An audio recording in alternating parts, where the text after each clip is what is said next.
plupart d'entre nous ce jour 30 septembre 2020.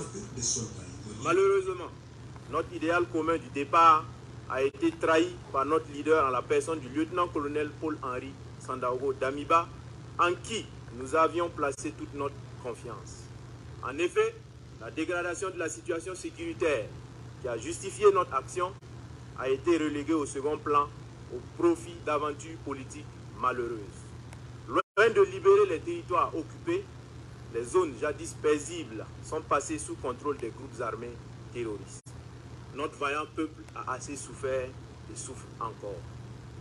Peuple du Burkina Faso, face à la dégradation continue de la situation sécuritaire, nous avons entrepris à plusieurs reprises des approches visant à recentrer la transition sur les questions sécuritaires.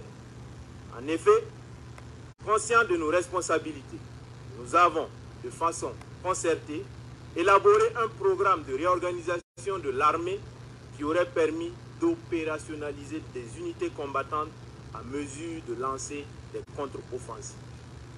Rejetant cette proposition, le colonel Damiba a persisté avec l'articulation militaire qui a été à la base de l'échec du régime du président Roch Marc Christian Kaboré. Vaillant peuple du Burkina, les actions du lieutenant-colonel Damiba nous ont progressivement convaincus que ses ambitions s'écartent largement de notre idéal commun. Nous avons assisté à une restauration au forceps d'un ordre ancien par des actes de nature à remettre en cause l'indépendance de la justice et à créer des précédents graves. Les choix hasardeux du lieutenant-colonel Damiba ont progressivement affaibli notre système sécuritaire. Les lourdeurs administratives qui caractérisaient le régime déchu se sont aggravées sous la transition, compromettant ainsi des opérations à caractère stratégique. Au regard de toutes ces dérives, nous avons décidé ce jour 30 septembre 2022 de déchoir le lieutenant-colonel Damiba du pouvoir d'État afin de poursuivre notre idéal commun avec l'ensemble du peuple burkinabé, à savoir la restauration de la sécurité et de l'intégrité de notre territoire.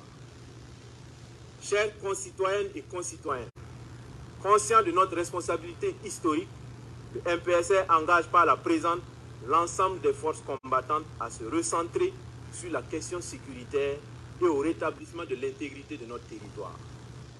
La prise du pouvoir en ce moment traduit la ferme volonté du MPSR à une inclusion de toutes les couches sociales du Faso, sans distinction aucune dans la suite de la transition et dans notre lutte commune. Le MPSR rassure la communauté internationale que le Burkina Faso continuera de respecter ses engagements internationaux, notamment les droits humains. Nous invitons les vaillantes populations du Burkina Faso à vaquer à leurs occupations dans la tranquillité.